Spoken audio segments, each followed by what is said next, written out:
Now learn the bass catching secrets of the Bassmaster Tournament Trail Pros. Coming next on the Bassmasters, right here on TNN Outdoors. Fantastic. You're leaving the tournament. For a while. Well, you got yourself a great catch. What lure are you using mostly not to catch those fish? Well, I'll tell you, it's all I can, Ray, and it was an underwater lure. All my life, I've been holding a little one. Woo! I don't think this one needs to be in there. The second biggest fish, I caught it on about my 5th cast. Deep water. Deep enough. And I need to be throwing a crankbait off the bank in about 18 inches of water. No deeper, no shallower. 18 inches, a shad wrap in a shad pattern with a blue back.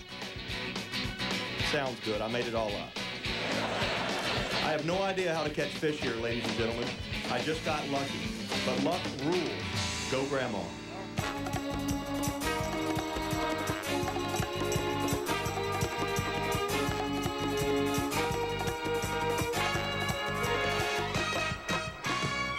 Today, the Bassmaster Tournament Trail drops anchor in Elberton, Georgia for the $273,000 Bassmaster Georgia Top 100.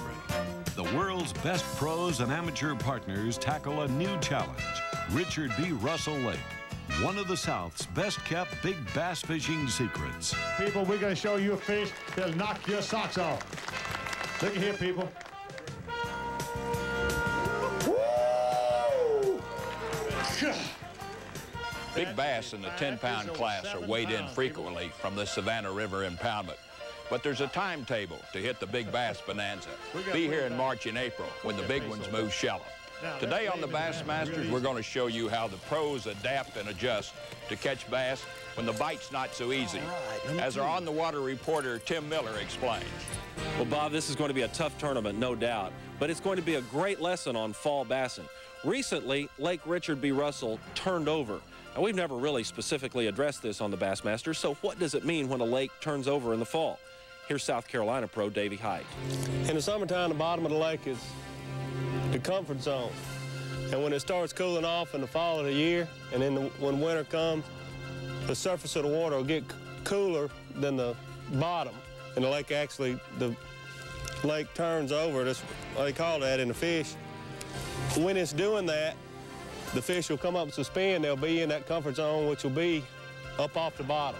Once they get out there, until they get grouped up when it gets a little colder, then they're just everywhere, you know. Not everywhere, but so spread out that they're real tough to catch. If it was a little colder or warmer, it'd be a lot better tournament. You know, it's just right in between. You know, the lake has just turned over, and the fish, you know, are getting ready to go into, you know, wintertime patterns, but there's one. They're not there yet. A number of the other pros that we've talked to also agree that the bass have not grouped up like they will for their final winter pattern.